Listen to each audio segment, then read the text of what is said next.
यहाँ पर अयोध्या धाम में आए हैं। पंचनारायण महायज्ञ के साथ जुड़ने का एक उत्तर और दक्षिण के विद्वानों के संयुक्त प्रयासों से चल रहे आत्मशुद्धि का, इस भूमि की शुद्धि का, पर्यावरण की शुद्धि का, इस पवित्र महायज्ञ के साथ जुड़ने का एक सौभाग्य आप सबको प्राप्त हो रहा है, और वह भी रामकोट में श्री हरि विष्णु के ही एक पवित्र अवतार मर्यादा पुरुषोत्तम भगवान श्री राम की पावन जन्मभूमि पर, उनके पावन धाम पर। तो स्वाभाविक रूप से यज्ञ की सफलता तो अवश्य है, क्योंकि कहीं कोई संदेह इसमें है ही नहीं कि जिन पावन उद्देश्यों के साथ इस यज्ञ का आयोजन किया गया है, यज्ञों की परंपरा भारत के अंदर हजारों वर्षों की परंपरा है। यज्ञात् भवति पर्जन्यो,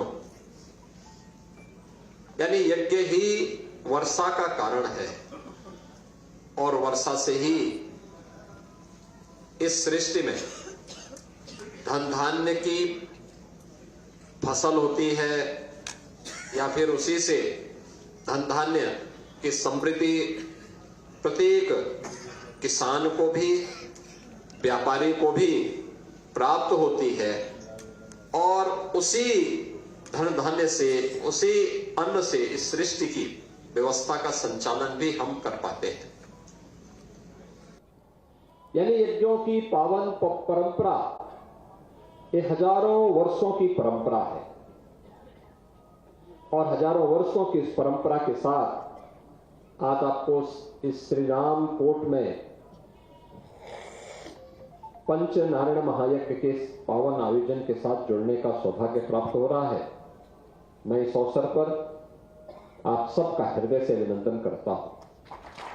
बहनों और भाइयों, हम सबको इस बारे में ध्यान रखना होगा कि आयोजक असरफी भवन और इस पीठ के माध्यम से जो कार्यक्रम आयोजित किया गया है, यह पीठ स्वयं ही प्रभु की असीम कृपा की पीठ है। आज से नहीं, सैकड़ों वर्षों से अपने धार्मिक परंपरा के लिए जानी जाती है।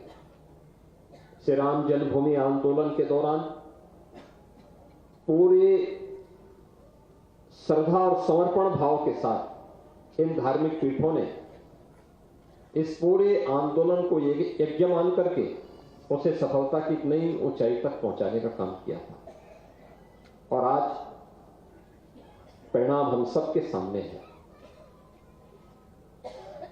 याद करिए उन दो तिथियों को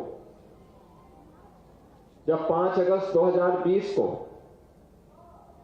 प्रधानमंत्री मोदी जी के करकमलों से 500 वर्षों की दास्ता के कालखंड की उस कलंक को समाप्त करने के बाद अयोध्या में राम जन्मभूमि पर प्रभु राम के भव्य मंदिर के कार्यक्रम का शुभारंभ हुआ, और 22 जनवरी 2024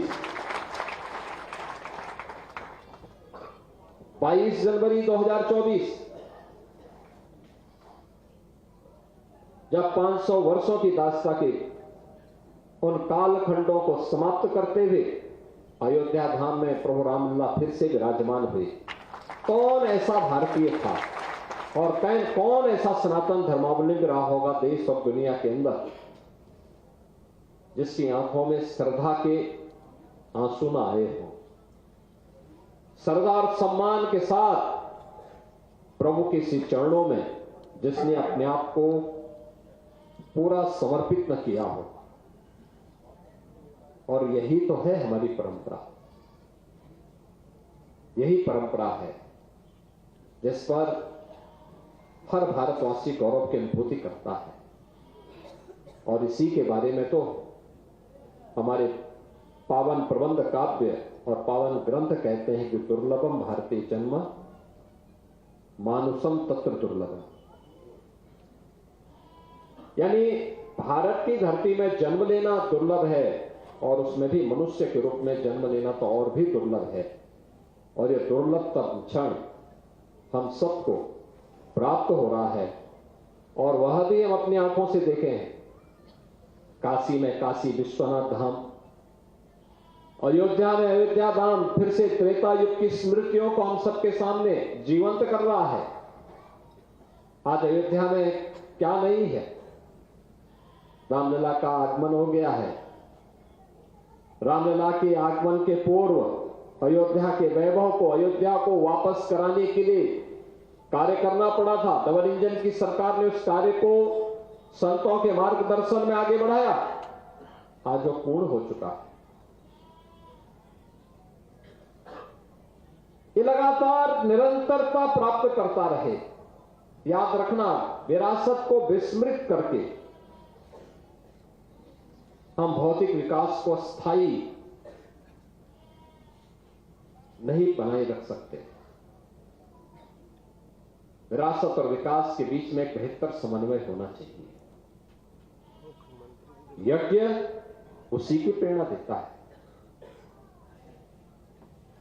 यानी यज्ञों के पीछे का भाव ही यही है कि उसका एक पक्ष है सांसारिक उत्कर्ष का और दूसरा पक्ष है जीवन में सफलता के लिए मुक्ति प्राप्त हो। सांसारिक उत्कर्ष विरासत को बनाए रख करके भारत की परंपरा अपने इष्ट देवों से, भारत के पावन धर्मस्थलों से, मान बिंदुओं से, जो हमारे आदर्श हैं, हमारी प्रेरणा है, उनसे प्रेरित होकर के निरंतरता प्राप्त कर सके। और उन मूल्यों और आदर्शों को ध्यान में रख करके जब हम आगे बढ़ेंगे तभी भारत बना रहेगा। और ये हमारा सौभाग्य है कि आज प्रधानमंत्री मोदी जी के नेतृत्व में पूरा देश अपनी विरासत का कछोड़े बनाए रखते हुए विकास की एक नई बुलंदियों को छूता हुआ दिखाई दे रहा है। फिर से नया भारत एक विकसित भारत के रूप में आगे बढ़ रहा है। इस विकसित भारत के लिए हम सबको आगे मिलकर के काम करना होगा। और मैं बार बार इस बात को कहता हूं कि अगर विश्व मानवता को बचाना है तो उसका एक ही मार्ग है, वह है सनातन धर्म का सम्मान करो। सनातन धर्म सुरक्षित है तो दुनिया में सब कोई सुरक्षित है। याद रखना, कोई मत और मजहब दुनिया के अंदर ऐसा नहीं है जिसने कहा हो कि सबके कल्याण की बात की है। हमने तो हजारों वर्ष पहले हमारे ऋषियों ने हमें एक ही प्रेरणा दी, अयम निज परोवेति का संदेश दिया है। अयम निज परोवेति गणना लघु चेतसाम उदार चरितानाम तो सुधेव कुटुंबकम। याद करिए, ये मेरा है, ये तेरा है, ये तो संकुचित बुद्धि के लोग करते हैं। उदार और उदात चरित्र के लोगों के लिए क्या कहा गया है कि पूरी दुनिया तो उसके लिए एक परिवार है। और याद करिए, दुनिया के अंदर अकेले सनातन धर्म है जिसने दुनिया की हर जाति, हर मत, हर मजहब, हर संप्रदाय के लोगों को उसकी विपत्ति के समय शरण देकर के संरक्षण दिया है, उसे फलने फूलने का एक अवसर दिया है। लेकिन क्या दुनिया के अंदर ऐसे ही हिंदुओं के साथ भी हो रहा है क्या? ऐसे ही हो रहा है क्या? आज बांग्लादेश में क्या हो रहा है? पाकिस्तान में क्या हुआ था? इससे पहले अफगानिस्तान में क्या हुआ था? मैं पूछना चाहता हूं उन लोगों से, कौन वे लोग थे जिन्होंने देश के अंदर सनातन धर्म से जुड़े हुए उन मान बिंदुओं को नष्ट करने का काम किया था, और क्यों किया था, उसके पीछे की नीयत क्या थी? उसके पीछे की नियति अपने बर्बर कृत्यों को अंजाम देकर के पूरी धरती को नरक बनाने की साजिश का हिस्सा था, जिसके तहत कभी काशी में काशी विश्वनाथ मंदिर, कभी अयोध्या में श्री राम जन्मभूमि, कभी मथुरा में श्री कृष्ण जन्मभूमि, कभी संभल में कल के अवतार की हरिहर भूमि, कभी भोज में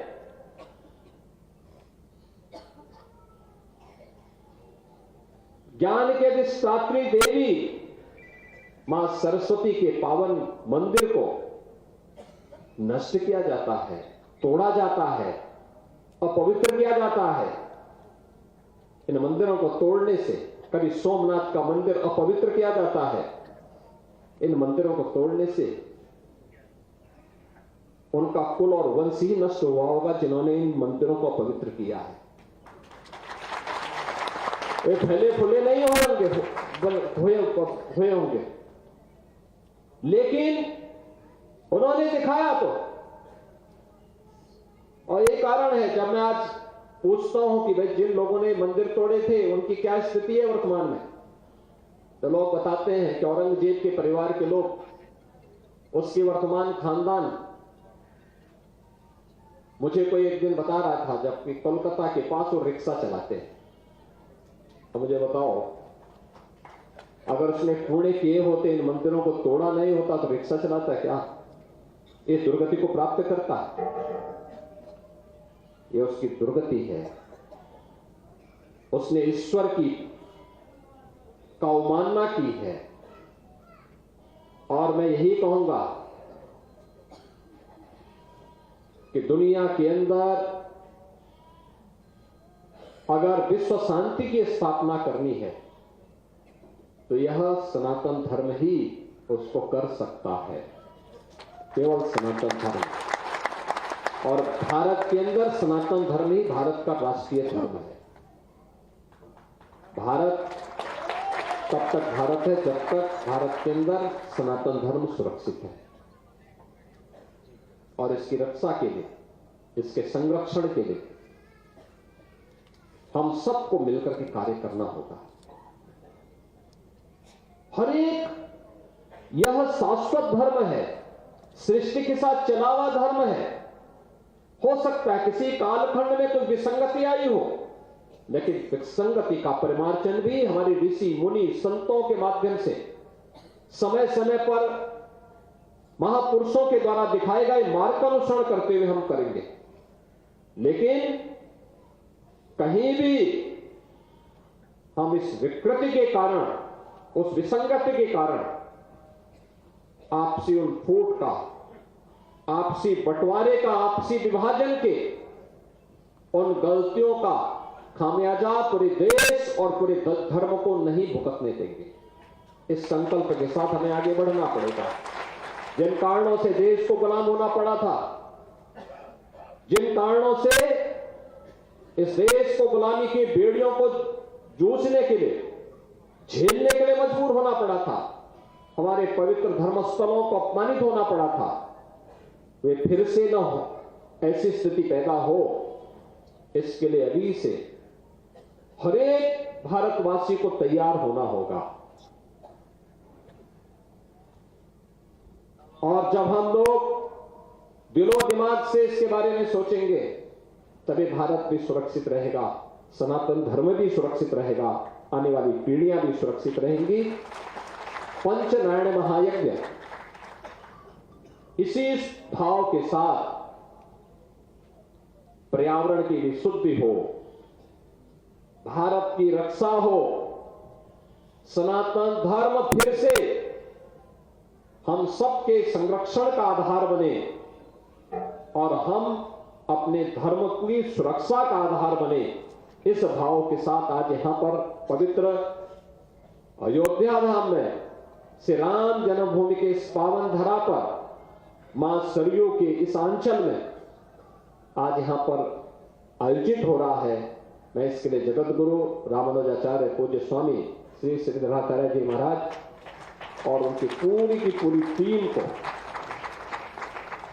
जो इस पूरे आयोजन के साथ जुड़े हैं, उन सब का हृदय से अभिनंदन करता हूं और विश्वास व्यक्त करता हूं कि यज्ञ का पुण्य